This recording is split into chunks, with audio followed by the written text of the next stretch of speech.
नमस्कार जी।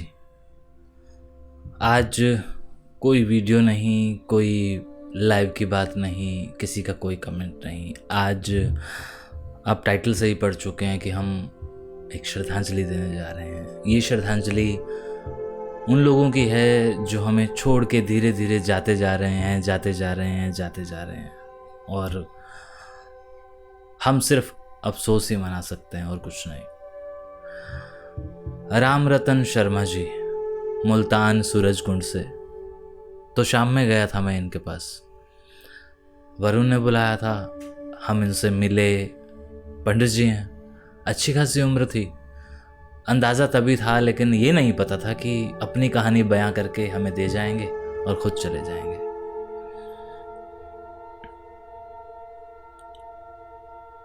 तब और ज़्यादा दुख होता है जब उसी दिन किया हुआ इंटरव्यू, उसी शहर में किया हुआ इंटरव्यू एक और चला जाए।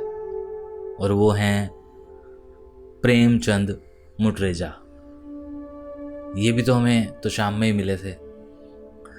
इन्हें तो बाइक चलाते हुए देखा था, और जल्ला अराई लोधरा से। दो शख्स, दो बुजुर्गवार एक ही शहर से चले जाते हैं हमें अपनी यादें देके। शर्मा जी से जब मिलने गया था तो एक कमरे में आराम फरमा रहे थे। घर वालों ने कहा कि कोई मिलने आया है, कहानी सुनाएंगे। तो उन्होंने कहा कि हाँ, जो कुछ मुझे याद है मैं बताऊंगा। पढ़े लिखे थे और यादें जिंदा थी उनके पास, हमें दे गए। नक्शा अभी भी ज़हन में है। उनकी सीढ़ियों पे बैठ के हम लोगों ने एक फ़ोटोग्राफ करवाई थी, मैं और नंबरदार और वरुण भाई।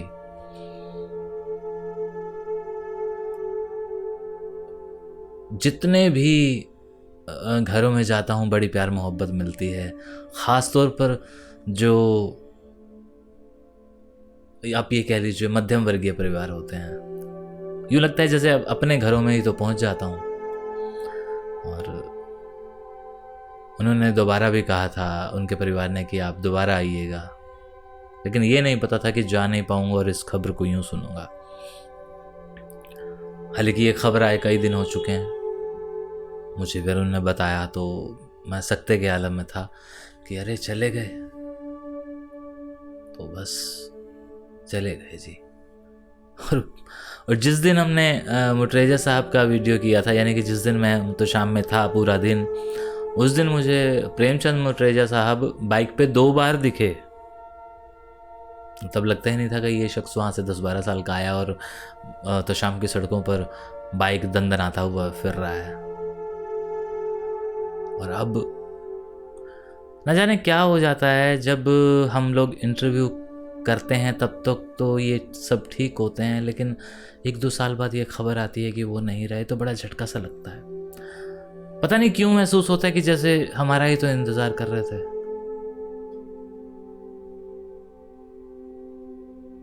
कितने ऐसे लोग हैं जो चले जाते हैं और एक धोखा सा दे के चले जाते हैं, बताते भी नहीं है।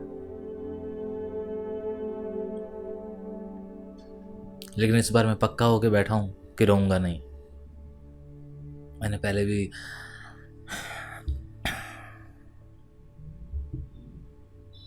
इन सब के बावजूद एक और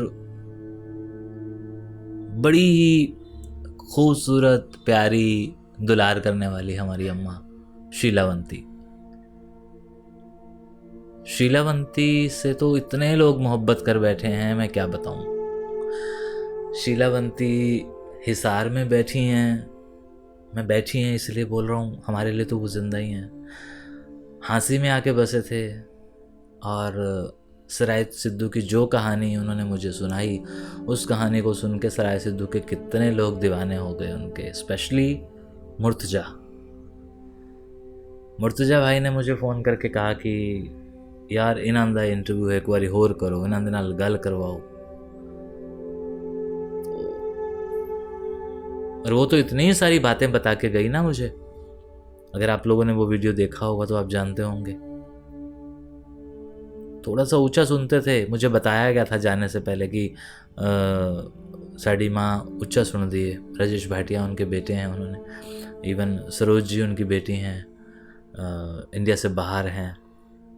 तो मैंने कहा कोई नहीं, बुज़ुर्गों तो हमारे बुज़ुर्ग भी ऐसे ही हैं।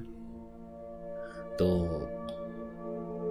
कभी महसूस ही नहीं होता ना उनके हाथों को छू के, जब हाथों में हम यूं पकड़ते हैं तो एनीवे। और अभी आज पता चला कि 1 महीना पहले सीताराम ढींगड़ा भी चले गए। ये जनाब थे सीताराम ढींगड़ा।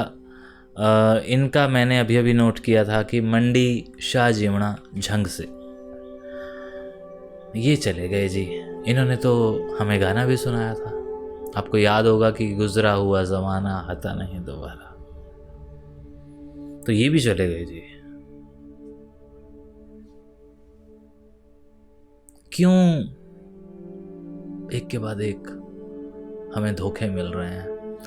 ये बुज़ुर्ग छोड़ के जा रहे हैं। कुछ दिन पहले खाने वाले हमारे बाबूजी चले गए, भूटानी साहब, जिनका मैंने श्रद्धांजलि वीडियो आप लोगों तक पहुंचाया।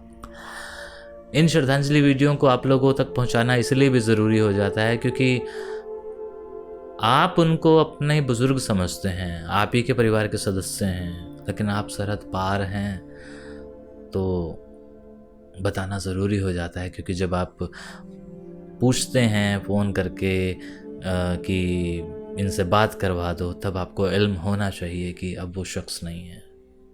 इसीलिए ये एक रस्म हमने शुरू की है।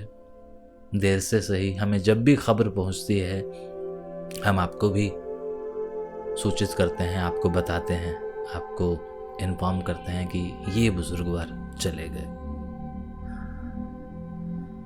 तो बस जी इस वीडियो में इतना ही, लेकिन ये इतना ही नहीं है, ये बहुत कुछ है। हमने बहुत कुछ खोया है, लेकिन फिर कहूँ तो इस बात का एहसास भी होता है कि हमसे खुशकिस्मत और कौन होगा। हमारे पास तो यादों का खजाना देके गए ना हमारे बुजुर्ग। तो इसलिए इन सब बुजुर्गों को भगवान ने अपने पास बुलाया है, खुदा ने अपने पास बुलाया है, और जहाँ इन्हें रखे हुए है बस वो इन्हें महफूज रखे, खुश रखे। शुक्रिया जी।